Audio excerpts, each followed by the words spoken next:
I just had like the quickest like crisis of why am I here? Like I know why I'm here as like a person, but I don't know why I'm here right now. Hi, my name is Sophie. This is the What is K-pop podcast. Hi, welcome back. I've been a K-pop fan for 4.5 years. Been doing this podcast for about 1.5 years. I don't know why I'm popular. Genuine name.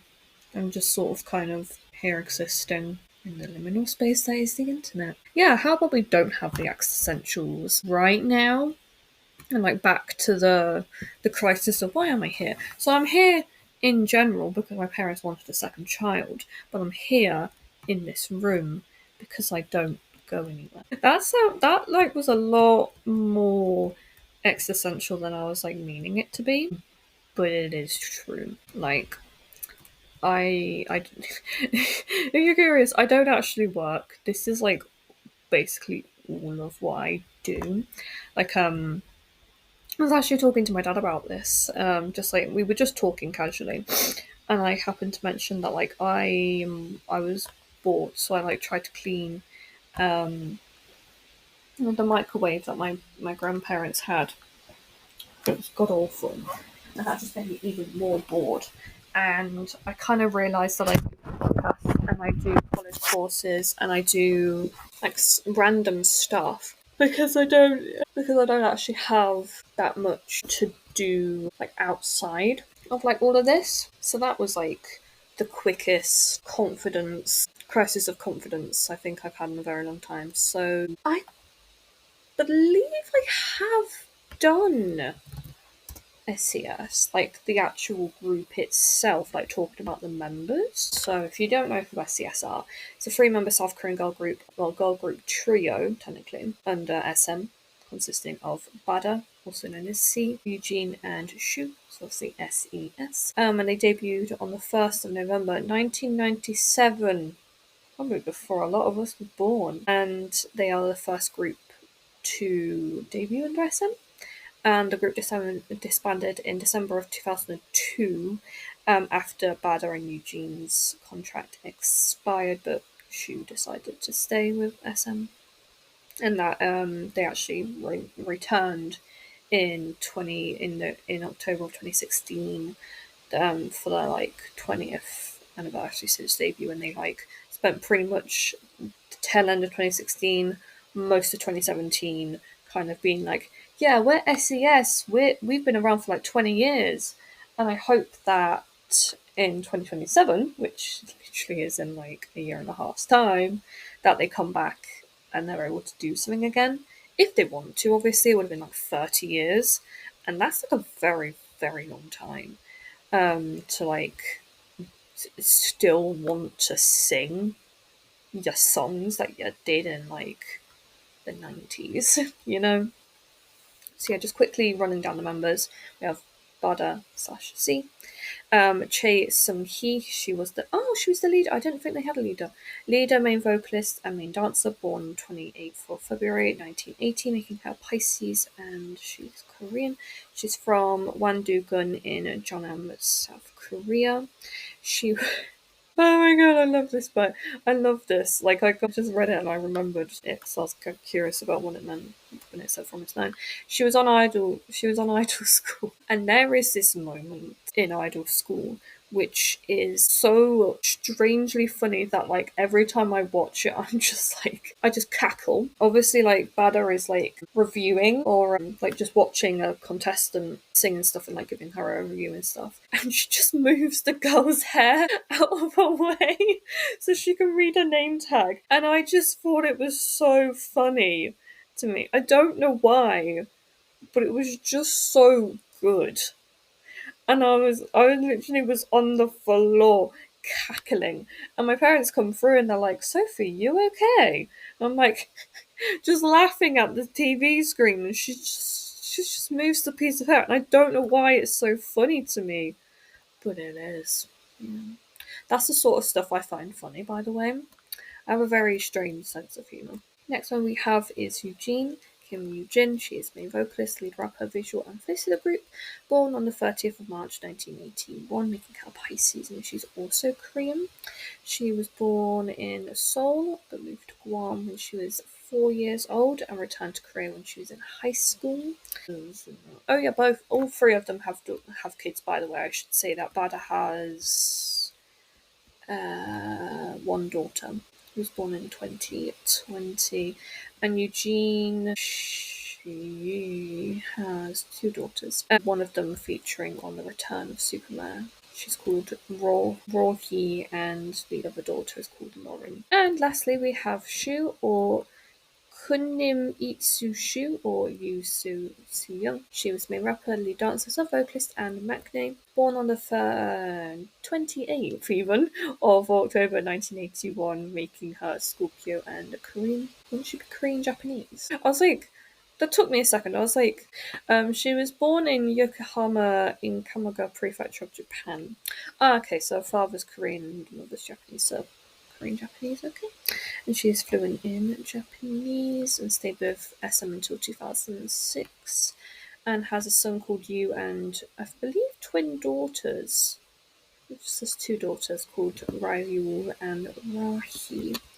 So obviously I was not around when S.E.S were like doing their thing, being S.E.S, but it doesn't stop me from enjoying S.E.S. It's actually kind of funny because I'd love to, like, I'm sort of thinking about doing an episode all about every single group that is either debuted under SM proper or debuted under SM's like subsidiaries, and obviously like listening to a few of their songs. And honestly, I can say for certain that if like that sort of music could come over to the West earlier and we were able to listen to it, me and my sister, I mean, we definitely would have liked it, because obviously it is different. It's like different enough for us. I think we would have enjoyed it. And I do think that I would have really like kind of become a fan of K-pop earlier, but maybe less so to the extent that I am now, just like a casual fan for a lot of time instead of being kind of an obsessive fan. Not like obsessive as in like a sasang, but like as in quite a lot of what I do during my day is like K-pop adjacent or like Korean media adjacent. Also, my laptop has decided that like heating up is like a good idea, so I'm like having to balance it just at the end of my knees so that the fan doesn't burn my legs. So I'm just gonna be like talking just generally about some of their songs, if that's cool with you. If not, then like that's fine. You can go about your day if you just wanted to learn about S.E.S. So pardon me. So the first like single, their debut single, was "Cause I'm Your Girl." Girl, hold me, baby. I can't speak Korean. You girl, hold me, baby. I'm sure that someone's gonna be like, Sophie, you can't sing. I'm like, yeah, fair enough, I can't. I know that. Don't worry. My sister likes to tell. So, "Cause I'm Your Girl" actually has Eric and Andy from Shinhwa rapping in it, which I probably should have. I should probably listen to a bit more Shinhwa so I can actually know which one is rapping at any one time. And the music video actually remained one of the most requested ones to be played, I guess, during music shows for 13 to 14 weeks, and a Japanese version of the song was included in their Japanese debut single. I'm not even going to attempt to say that. But it says 12 centimeter release.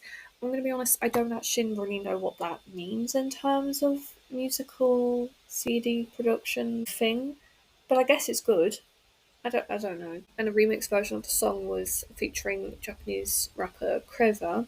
Then a member of Kick the Can Crew was released as part of a remix single on the 10th of December. Do they have a music video for it? I know it's like considered one of their like greater ones because their music SM does like remastering of music videos, and one of them I'm pretty sure is "Cause I'm Your Girl." And it collected 4 music show wins in NBC's Live Young Times and SBS's Inkigayo. Okay, so Live Young Times is actually now Music Hall. So if that is any use to you, then that is what it's become. None of the other songs kind of have really reached me personally. So on to See Eugene and Shu, which was their second studio album, released on the 23rd of November 1998. Came with Dreams Come True, I Love You, and Shy Boy. Sorry, with the first two, Dreams Come True, I Love You, topping the domestic music program charts for multiple weeks, and Dreams Come True is like the song, I guess, that you think of when you think of S.E.S. At least for me, for me personally. Well, maybe more like Love Story, like their remake of Love, that they put out in 2017. But yeah, it's like one of the most famous songs. Um, so Dreams Come True and Eternal Love are 1998 covers of the 1996 tracks Like a Fool and Eternal Love from Finnish pop group Nylon Beat. But I actually, this is going to sound really weird, but I actually prefer the S.E.S versions because I have heard little snippets of Nylon Beats version, and I'm just like, they really do be doing something at SM. It's the SMR into. Yeah. So the IMT review of the album says it builds on the mysterious fairy concept that is still considered a symbol of the group, and that they could have taken a safe route of following the youthful image of their debut song, "Cause I'm Your Girl," but they were able to gain a differentiated edge in the battlefield of idol groups by trying experimental music with unique colours. That is a lot of words. Yeah. But Bada would have been 18 at this point, and Eugene and Shu would have been 17. Yeah. Yeah, no, that is actually very, because obviously I've watched the music video and stuff, like, yeah, no, that is. It's good though that, like, at that point, it wasn't, you know, they didn't try to sexualize the members. So obviously, if you do not know, Dreams Come True is also a cover, like it's been covered by S.E.S and released in 2021, a part of their remastering project. Pardon me, and was the lead single in the 2021 Winter album, and was later included in that. And I think I did mention it in Jasper song review that I liked it, but I don't know. I feel like both of them have their charms. Yeah, I especially love like the white tracksuit outfits, the classic ones with Bada's hair. Bada's my bias, by the way. I should probably mention that. Which is funny because she's 20, like she was 23 when I was born. Like her group had disbanded. Like, but Taeyeon, Sunny, Yuri, and Sohyun from Girls' Generation covered it. So did Sonamu, which is a group under TS well, the former group under TS Entertainment, I should say. And Irene, Sully, and Joy of Red Velvet, as well as Momo, Chaeyoung, and Chewy from Twice performed it for its 20th anniversary. And also, it's like the music video has like it's got like a really weird part in it, where in which like it kind of looks like an egg thing, like that they're just coming out of an egg, and it's like so weird. I was like watching it, I was like, am I having like a brain fart right now? This is so strange. I don't know. Okay, so I was just looking at the remastering thing, and they finished as of April of 2023 with La Chata from FX. I kind of hope that they would do Mirotic by TVXQ next, but I guess there's only so much that they can do. I can't really talk much about the Japanese album because I've not actually listened to it. Oh no, the laptop is still going to try and burn me. So Love is a third Korean studio album, which is like the first album actually that was released after my sister was born. Oh, woo! So on the 29th of October 1999, and became the second best selling Korean girl group album at the time, only behind the Pearl Sisters' My Dear from 1968, which was actually very good. And Love love came from this album, and obviously I absolutely love this song. It kind of became like the basis of their remake, like the kind of remake song that referenced a lot of their older songs. So it like references Twilight Zone, Shy Boy, Dreams Come True, Some You Girl. Oh wow, it's 27 songs. Oh my god. That's actually really good. But I mean, it's a lot of like 1 minute and 30, then like a full length song. So it's like kind of sandwiched in between. Banshee Hyuk made a song for them. I mean, it is called Taming a Playboy, so I speak nothing on that. But I'd have to say that, like, because of it having love on it, I'd probably say like it probably would be my favorite album. I don't know.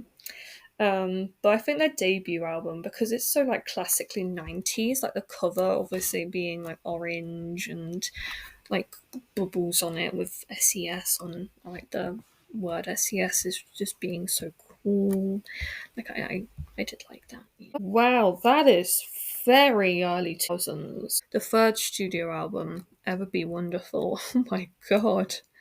That is an album cover if I ever did see one from the 2000s. Not that I'm like saying this in a bad way, but it is very very 2000s. And I believe that this might actually be the first instance of solo tracks being on like a group's album, if you know what I mean. Like we see it a lot more like now, especially with like 17 just releasing like a 15 song album with all of the members each getting a solo track, and like Stray Kids does it with SKZ Project or album, I don't even know what it's called anymore. Espa did it. Like it's not very common, I don't think, in SM for like group projects to have solo songs on their albums. But Do and B is Shoes, A Song for You is Bardas, and WOU is Eugene's. If you are at all curious. Next is A Letter from Greenland, which is their fourth studio album. It's getting hot now. It's going to be 29 degrees later. So this one had eight music show wins. It took me a minute just then to count, but 8 studio wins. And quite a few of the members, Bada helped write quite a lot of them. Again, I've not listened to them. This is not as good. I thought I was going to be able to like tell you like cool things and how I feel about these songs, but I can't because I've not listened to many of them. Oopsie daisy. Fifth studio album was Choose My Life. Again, Bada helped write I Wish I Had a Husband. Oh, that's actually really cute. I don't know why that's like so sweet to me. Had 5 music show wins for the title track You. And then kind of like the last South Korean album.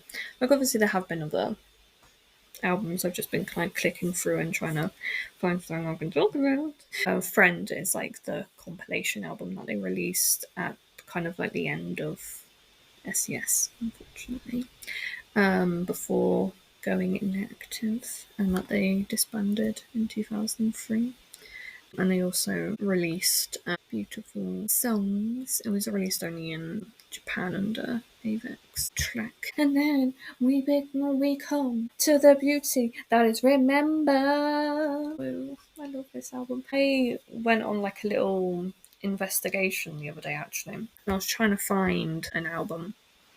Like I was trying to find like specifically Remember, because obviously it's like the mostly recently released, but because of it being like damn near like it's over 8 years old now, people aren't it's not being sold new and people aren't really selling them, which is fine. You can't really guarantee its condition. So I was just making a face. I was like,